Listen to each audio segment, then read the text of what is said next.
Sehemu ya 5. Ramla alihisi mzigo wa mawazo uliozidi uzito. Maneno ya Anuari kuhusu maisha yake ya zamani bado yalikuwa yanasikika kichwani mwake. Kulikuwa na mchanganyiko wa hofu na udadisi ndani ya moyo wake. Je, Anuari anajihusisha kwenye jambo ambalo siwezi kulidhibiti? Alijiuliza mara kadhaa.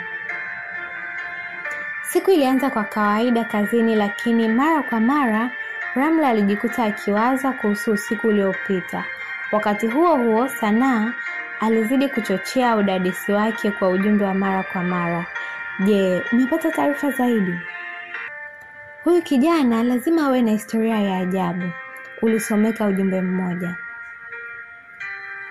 Saa 6 mchana, Ramla alikuwa akimalizia ratiba yake ya mgonjwa wa mwisho alipogundua kuwa Anuari alikuwa amefika kliniki. Alionekana mtulivu, lakini macho yake yalikuwa na mvuto wa ajabu uliomfanya Ramla kuchanganyikiwa. Samahani kwa kuja bila taarifa, lakini nilitaka kuhakikisha tu kuwa uko salama, Anuari alisema huku akimtizama Ramla kwa jicho la dhati. Salama? Kwa nini ufikirie hivyo? Ramla aliuliza kwa mshangao. Ni ngumu kuelezea, lakini naweza kusema kuwa kuna watu ambao wanaweza kutumia urafiki wetu vibaya. Tafadhali uwe mwangalifu, Anuari alisema kwa sauti ya chini lakini yenye msisitizo. Ramla alihisi moyo wake kupiga haraka. Asante kwa tahadhari Anuari, lakini mimi ni mtu mzima, naweza kujilinda, alijibu kwa sauti ya utulivu huku akihisi mvuto wa karibu kati yao kizidi. Jioni hiyo, Ramla alipokuwa nyumbani alipokea mwaliko kutoka kwa jirani yake, Neema. Tutakuwa na mkusanyiko wa majirani, itakuwa nzuri kwa kila mmoja wetu kufahamiana zaidi, Neema alisema kwa sauti yenye msisimko. Ramla alikubali kwa shingo upande, akihisi kwamba Neema alikuwa na nia za siri. Alivalia gauni rahisi lakini la kuvutia kabla ya kuelekea kwenye mkusanyiko huo. Alipofika, aligundua kuwa Anuari pia alikuwepo. Macho yao yalikutana kwa sekunde chache na Ramla alihisi msisimko ukipita mwilini mwake. Wakati mkusanyiko ukiendelea, Ramla aligundua kuwa kulikuwa na watu wa ajabu waliokuwa wakimwangalia Anuari kwa macho ya shaka. Mwanaume mmoja mwenye suti nadhifu alimfuata Anuari na kuanza kuzungumza naye kwa sauti ya chini.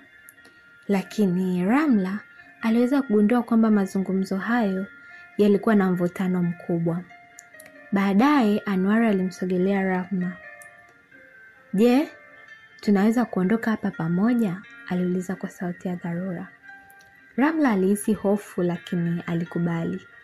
Wakati akiwa njiani kurudi nyumbani, Anuari alisimama ghafla. Ramla, kuna mambo ambayo lazima nikuambie, lakini nataka kwanza kuhakikisha kuwa kama uko tayari kwa ukweli huu, alisema huku akimtizama kwa macho.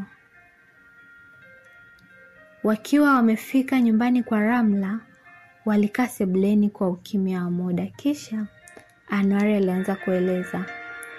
Kuna watu walikuwa wanajaribu kuniangamiza kwa sababu ya urithi wa familia yangu, na sasa wanaweza kukuangamiza wewe pia.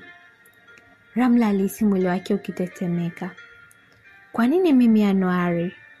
Mimi sina cha kufanya na masuala haya yote, alisema kwa sauti dhaifu. Anuari alimsogelea akimshika mkono. Kwa sababu wewe ni mtu wa pekee, umekuwa faraja yangu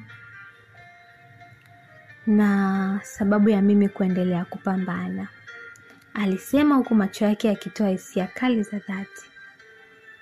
Mwisho wa sehemu ya 5. Je, Ramla ataweza kushughulikia siri za Anuari? Na ni nani watu wa ajabu waliokuwa wakimfuatilia? Hatari na hisia zinazidi kuongezeka. Itaendelea.